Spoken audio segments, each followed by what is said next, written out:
when we last left off, we know that Pliny the Elder is a man who set off in his ship to go help rescue his friend Rectina.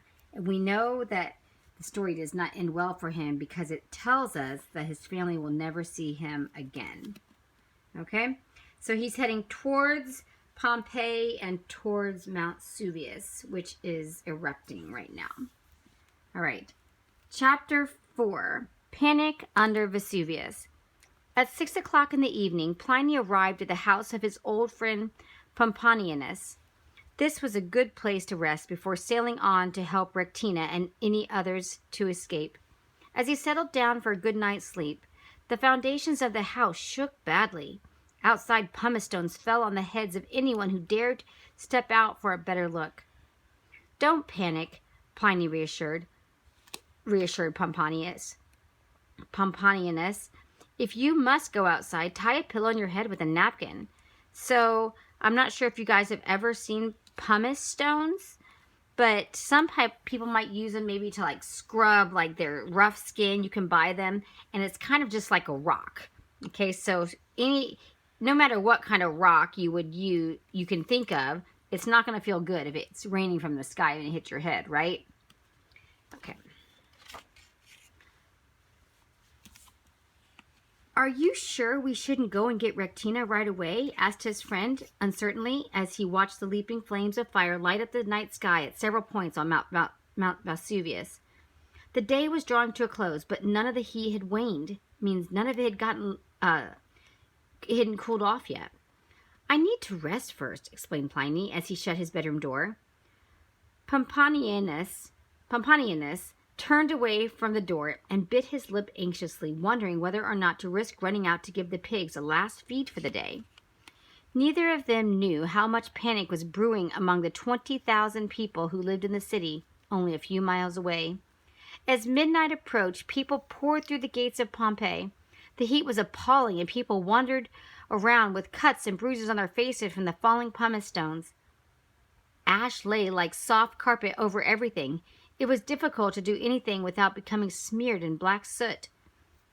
Cracks were appearing in the corners of buildings as the ground shook. Run as fast as you can."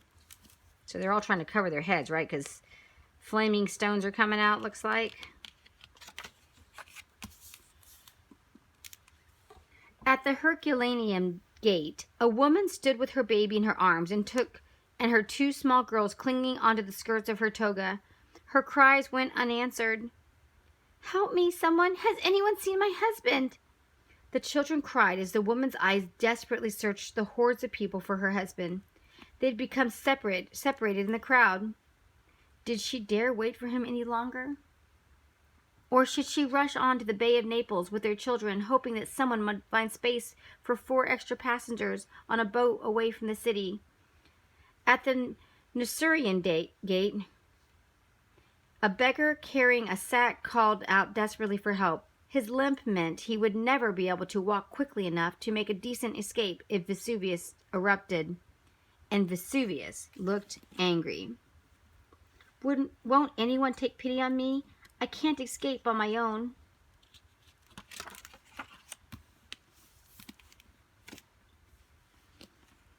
Some people didn't have any possibility of escape. It was their duty to stay put.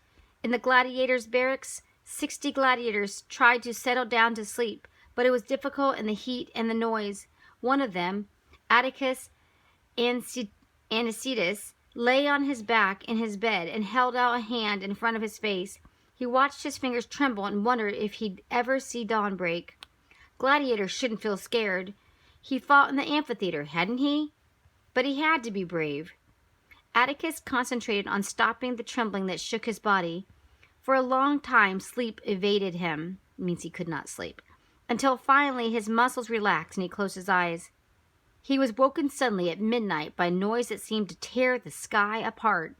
He felt it first as a rumble, vibrating through the frame of his bed. Then he was thrown rudely to the floor by the shifting of the building. The tiles on the roof were smoking as hot rocks hit them. Atticus ran outside, sure that the barracks were about to collapse.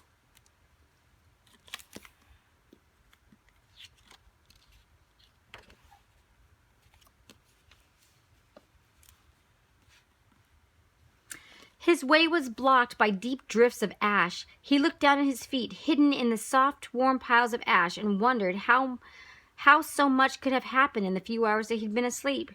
He didn't know that a burning cloud of ash had been falling on his city all through the night. The night sky throbbed with the orange glow of fire, but it wasn't the familiar crackle of flames that lit up the midnight scene. There was another source of light and heat closer to the ground. Racing down the side of Vesuvius, Atticus could see the steady flow of molten rocks, moving toward the city with a deadly speed of 35 kilometers or 20 miles an hour. He instinctively gasped in shock and immediately regretted it. Now his throat was burned by the raging heat and toxic gas. He clutched his neck and closed his mouth, desperately trying to breathe through his nose.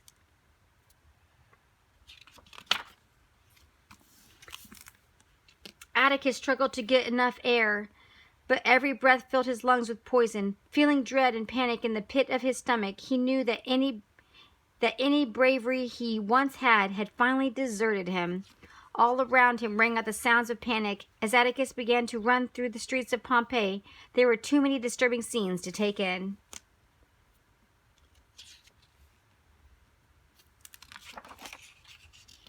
A child lay in the street as if asleep.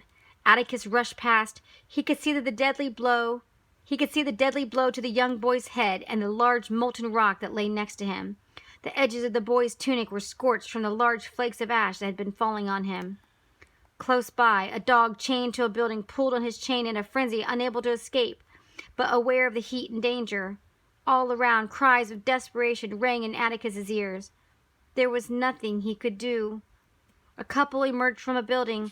Atticus recognized them as Terentius Neo, the baker, and his wife. In her arms she still grasped the writing tablets she used to keep their accounts. They held their hands out to Atticus, begging him to help them carry their belongings out of the villa. But the gladiator had no time to stop. "Go to the coast!" he shouted as he pushed past, pulling himself free of the grasp of their fingers at his cloak. "It's your only hope." Then, with a small nod, they joined the rush of people, all heading for the same place, the Marine Gate. As they crowded around the bay, a few even fell into the water, and as the crowd surged behind them. Check out this scene. Slaves, gentlewomen, farmers, traders, gladiators, scholars, everyone was thrown together in the panic to escape. But escape to where? Desperately, people began to throw themselves into the water, hoping it might save them from the heat. But how could they breathe in the thick smoke? Things are on fire. It's still raining down burning rocks. And there's thick smoke everywhere. Out in the bay, Atticus could just make out Pliny the Elder at the helm of a ship. Everyone in Pompeii knew and recognized Pliny, the admiral of the fleet. He had several evacuees aboard the ship with him. They were in a state of panic, pointing in the direction of the city and screaming and shouting. The ship was slowly turning around away from Vesuvius. Atticus prayed to the gods that Pliny and his crew would escape the devastation. Then Atticus looked behind him towards where the people were pointing at the city of Pompeii, the city that he had loved and had been proud of. He saw that the buildings were being submerged in ash and torrents of mud. Soon the river of mud and deadly piles of ash would reach him too. Atticus opened his mouth and took in a deep breath of air. It felt as though his lungs were burning and the pain was almost unbearable.